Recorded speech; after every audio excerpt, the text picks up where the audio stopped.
എണ്ണുന്നത് postal വോട്ടുകളാണ്. 8:15 ഓടെ നമുക്ക് ആദ്യ ഫലസൂചനകൾ ലഭിച്ചു തുടങ്ങും. 8:30 EVM മെഷീനുകളിൽ നിന്നുള്ള വോട്ടുകളുടെ എണ്ണവും തുടങ്ങും. അപ്പോഴേക്ക് തന്നെ നമുക്ക് ആദ്യ ഫലസൂചനകളിലേക്ക് കടക്കാൻ കഴിയും. ഏതാണ്ട് 10-11:30 തന്നെ കൃത്യമായ ഒരു ലീഡ് നില എങ്ങനെയാണ് എന്നത് വ്യക്തമാകും. ഒരു സംസ്ഥാനം എങ്ങനെ ചിന്തിക്കുന്നു എന്നതിന്റെ ഒരു സൂചന കൂടി വരും. ഇപ്പോൾ തിരുവനന്തപുരത്ത് നിന്ന് BV അരുൺ നമുക്കൊപ്പം ചേരുകയാണ്. BV അരുൺ, ഇവിടെ മാറിവാനിയോസ് കോളേജ് പരിസരത്താണ് ഉള്ളത് എന്ന് ഞാൻ കരുതുന്നു. അതെ, കൗണ്ടിംഗ് നടക്കുന്ന സ്റ്റേഷന് സമീപത്ത് നിന്ന് BV അരുൺ നമുക്കൊപ്പം ചേരുകയാണ്. അരുൺ, ഇന്ന് വിധി നിർണയ ദിവസമാണ്. Good morning Arun. വളരെ പ്രസന്നവദനായി കാണപ്പെടുന്നു. എന്തൊക്കെയാണ് പ്രതീക്ഷകൾ? അവിടേക്ക് ഈ പോളിംഗ് ഏജന്റുമാർ ഉൾപ്പെടെയുള്ളവർ എത്തിത്തുടങ്ങിയിട്ടുണ്ടോ? എന്താണ് അവിടെ നിന്നുള്ള കാര്യം, വിവരങ്ങൾ? സ്ട്രോങ് റൂം എപ്പോൾ തുറക്കും എന്നതുൾപ്പെടെയുള്ള വിവരങ്ങൾ? രേണുക, ഓരോ കേരളീയന്റെയും മലയാളിയുടെയും 5 വർഷത്തെ വിധി നിർണ്ണയിക്കുന്ന തെരഞ്ഞെടുപ്പാണ്. ഒരുപക്ഷെ 5 വർഷം മാത്രമല്ല, ഒരു ലാർജ് സ്കെയിൽ നോക്കിയാൽ ഭാവി എങ്ങനെ നിശ്ചയിക്കാൻ പോകുന്ന തെരഞ്ഞെടുപ്പ്. വലിയ വികസന കുതിപ്പ് എന്ന് അവകാശപ്പെട്ട് തെരഞ്ഞെടുപ്പിൽ നേരിട്ട ഇടതുമുന്നണി അവർ വോട്ട് ചോദിച്ചത് വികസന നേട്ടങ്ങൾ, വികസനം തുടരാനാണ്. എന്നാൽ വികസനം എന്നത് വെറും കടലാസിലൊതുങ്ങി എല്ലാം പ്രഖ്യാപനങ്ങളും PR വർക്കുകളും മാത്രമായി യഥാർത്ഥ വികസനം എന്തെന്ന് സംസ്ഥാനത്തിന് കാണിച്ചു തരുമെന്ന അവകാശവാദവുമായാണ് UDF തെരഞ്ഞെടുപ്പിനെ നേരിട്ടത്. ഇതൊന്നും അല്ല യഥാർത്ഥ വികസനം എന്തെന്ന് കാണണമെങ്കിൽ BJP അധികാരത്തിൽ വരണം, മാറാത്തത് മാറണമെന്ന് പറഞ്ഞുകൊണ്ട് തെരഞ്ഞെടുപ്പിന് നേരിട്ട NDA മുന്നണി. ഈ 3 മുന്നണികളും വലിയ പ്രതീക്ഷ തന്നെയാണ് ഇപ്പോഴും ഉള്ളത്. 74-ന് മുകളിലേക്കൊരു സീറ്റ്, അത് 80 82 വരെ പോയ ഒരു വിജയം, തുടർഭരണത്തിൽ ഹാട്രിക് എന്ന വലിയ പ്രതീക്ഷ ഇപ്പോഴും ഇടത് കേന്ദ്രങ്ങൾക്കുണ്ട്. മുഖ്യമന്ത്രി പിണറായി വിജയന്റെ ആത്മവിശ്വാസമാണ് ഇടത് കേന്ദ്രങ്ങളെ അങ്ങനെ ചിന്തിക്കാൻ പ്രേരിപ്പിക്കുന്നത്. പക്ഷേ ഇത്തവണ മാറ്റമുണ്ടാകും. ഒരു ക്ലീൻ സ്വീപ്പിലേക്ക് കേരളം പോയാൽ പോലും അത്ഭുതപ്പെടാനില്ല എന്ന് പറഞ്ഞുകൊണ്ട് പ്രതിപക്ഷ നേതാവിന്റെ നേതൃത്വത്തിൽ UDFും തയ്യാറാണ്. അവർ മുഖ്യമന്ത്രി ചർച്ചകൾ തന്നെ വളരെ നേരത്തെ തുടങ്ങിയതാണ്. ഇന്ന് KPCയിൽ പന്തൽ ഉയരുന്നുണ്ട്. അവിടെ നമ്മുടെ റിപ്പോർട്ടർ രാജ് കുര്യൻ അവിടെ നിന്ന് ചേരുന്നുമുണ്ട്. BJP ആകട്ടെ എക്സിറ്റ് പോളുകൾ 14 സീറ്റ് വരെ എക്സിറ്റ് പോളുകൾ പ്രവചിക്കുന്നുണ്ട്. എന്ത് വന്നാലും നിയമവും കഴക്കൂട്ടവും പിടിച്ചെടുക്കും. ഇനിയും മണ്ഡലങ്ങൾ തങ്ങൾക്കൊപ്പം വരുമെന്ന് പറഞ്ഞുകൊണ്ട് BJPയും നിൽക്കുമ്പോൾ തീർത്തും അപ്രവചനീയമാണ് തെരഞ്ഞെടുപ്പ് ഫലം. വോട്ടെണ്ണലിന്റെ ഒരുക്കങ്ങൾ. ഞാനുള്ളത് മാറിവാനിയോസ് വിദ്യാനഗറിലാണ്. ഇവിടെ വിവിധ ക്യാമ്പസുകളിലായാണ് വോട്ടുകൾ എണ്ണുന്നത്. എനിക്ക് എതിർവശത്തുള്ള ഈ ക്യാമ്പസിൽ എണ്ണുന്നത് കാട്ടാക്കട മണ്ഡലത്തിലെ വോട്ടുകളാണ്. തൊട്ടപ്പുറത്ത് ആറ്റിങ്ങലും നെടുമങ്ങാടും എണ്ണും. താഴേക്ക് പോകുമ്പോൾ കേരളം ഏറ്റവും അധികം കാത്തിരിക്കുന്ന വട്ടിയൂർക്കാവ്, നേമം മണ്ഡലങ്ങളിലെ വോട്ടെണ്ണുന്നത് ഈ മറ്റൊരു സ്കൂളിലാണ്. അങ്ങനെ വിവിധ സ്കൂളുകളിലായാണ്, വിദ്യാനഗറിലെ വിവിധ സ്കൂളുകളിലായാണ് തിരുവനന്തപുരത്തെ 14 മണ്ഡലങ്ങളിലെ വോട്ട് എണ്ണുന്നത്. 7 മണിക്ക് സ്ട്രോങ് റൂമുകൾ തുറക്കും. ഇത്തവണ ഒരു പ്രത്യേകത കൂടിയുള്ളത്, കഴിഞ്ഞ തവണത്തെ പോലെയൊക്കെ അല്ല, അതീവ സുരക്ഷയാണ്, കനത്ത സുരക്ഷയാണ് സ്ട്രോങ് റൂമുകൾക്ക് ഏർപ്പെടുത്തിയിരിക്കുന്നത്. ചില മണ്ഡലങ്ങളിൽ, ചില ജില്ലകളിൽ സ്ട്രോങ് റൂമുകൾ നേരത്തെ തുറന്നു, അനുവാദമില്ലാതെ തുറന്നു. അട്ടിമറിക്ക് സാധ്യതയുണ്ടെന്ന സ്ഥാനാർത്ഥികളുടെയും മുന്നണികളുടെയും ഒക്കെ ആശങ്കകളുണ്ട്. ആ സാഹചര്യത്തിൽ അതീവ സുരക്ഷയാണ്. ബാർകോഡ് ഉള്ള തിരിച്ചറിയൽ കാർഡാണ് ഈ വോട്ടിംഗ് കേന്ദ്രങ്ങളിൽ പ്രവേശിക്കാവുന്ന ഉദ്യോഗസ്ഥർക്കും പോളിംഗ് ഏജന്റുമാർക്കും കൗണ്ടിംഗ് ഏജന്റുമാർക്കുമൊക്കെ തെരഞ്ഞെടുപ്പ് കമ്മീഷൻ നൽകിയിരിക്കുന്നത്. 7 മണിക്ക് ഈ സ്ട്രോങ് റൂമുകൾ തുറക്കും.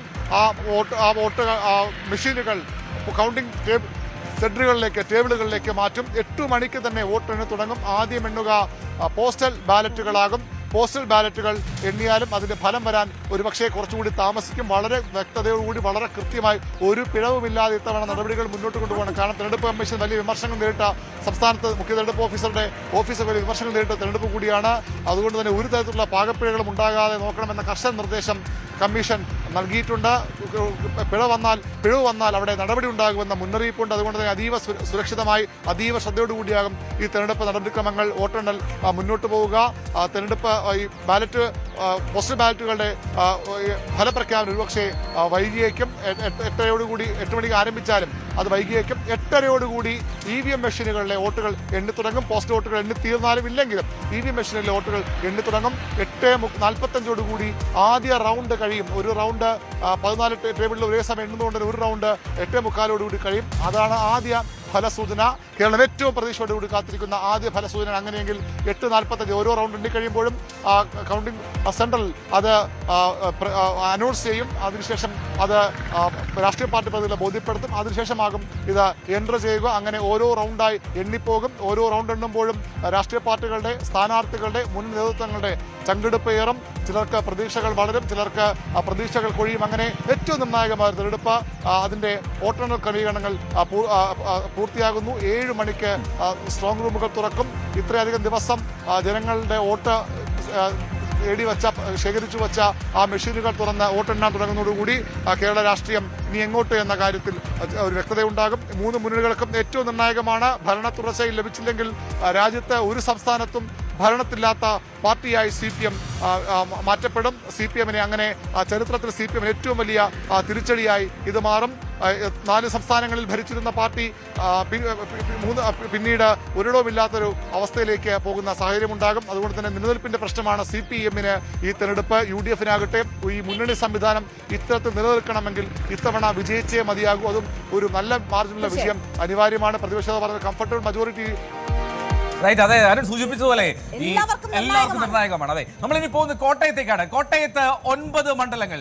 ഈ 9 മണ്ഡലങ്ങൾ ഒരു UDF-ന് ഇഞ്ചോടിഞ്ച് പോരാട്ടം നടന്നതാണ്. 2021 അവിടെ 5-4 അല്ലേ? 5-4. അതെ, LDF 5 UDF 4 എന്നതായിരുന്നു കോട്ടയത്തെ നില. ഇത്തവണ BJP-യുടെ ക്രിസ്ത്യൻ ഔട്ട്റീച്ച് എന്ത് ഫലം കാണിക്കുന്നു എന്നറിയാൻ, അതെ എന്ത് റിഫ്ലക്ഷൻ അത് ഉണ്ടാക്കുന്നു എന്നറിയാൻ കോട്ടയത്തേക്ക് ഉറ്റുനോക്കുകയാണ്. മാത്രവുമല്ല, കേരള കോൺഗ്രസുകളുടെ നിലനിൽപ്പുമായി ബന്ധപ്പെട്ട് വളരെ പ്രധാനപ്പെട്ടതാണ് ഇത്തവണത്തെ തെരഞ്ഞെടുപ്പ് ഫലം എന്നത് തന്നെ കാണാം. ഇനി ഹങ് അസംബ്ലിയിലേക്കൊക്കെ പോവുകയാണ് എങ്കിൽ പിന്നീടുള്ള കണ്ണുകൾ. ജി ശ്രീജിത്താണ് ചേരുന്നത്. Sreejith, good morning. എങ്ങനെയുണ്ട് കോട്ടയത്തിന്റെ അന്തരീക്ഷം?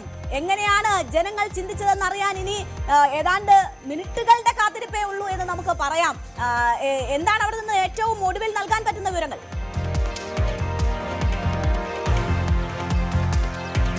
Good morning Eldho, Renuka. എന്തായാലും വലിയ ആവേശത്തിൽ തന്നെ നിങ്ങൾ ഈ സൂചിപ്പിച്ച രാഷ്ട്രീയ സാഹചര്യം തന്നെയാണ് കോട്ടയത്തുമുള്ളത്. കോട്ടയത്തിന്റെ വിധി എന്ത് എന്നുള്ളത് വളരെ ചെറിയ മാർജിനിലാണ്.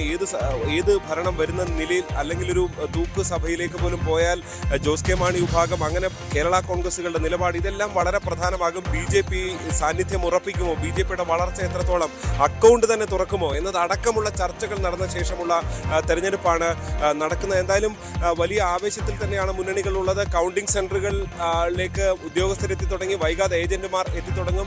ഞാനിപ്പോൾ നിൽക്കുന്ന കോട്ടയത്താണ്. കോട്ടയത്തെ 3 വോട്ടുകളാണുള്ളത്. തൊട്ടടുത്തുള്ള MD സെമിനാരി സ്കൂളിൽ കോട്ടയത്തെയും ഏറ്റുമാനൂരിലെയും എണ്ണും. ഏറ്റുമാനൂരിൽ ഇഞ്ചോടിഞ്ച് പോരാട്ടം എന്ന ഒരു കണക്ക് ഏറ്റവും ഒടുവിലുണ്ട്.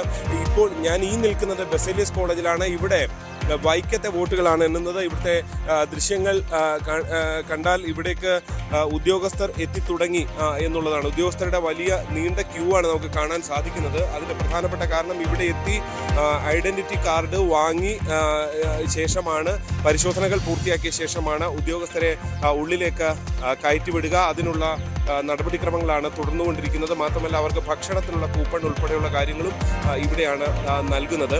എന്തായാലും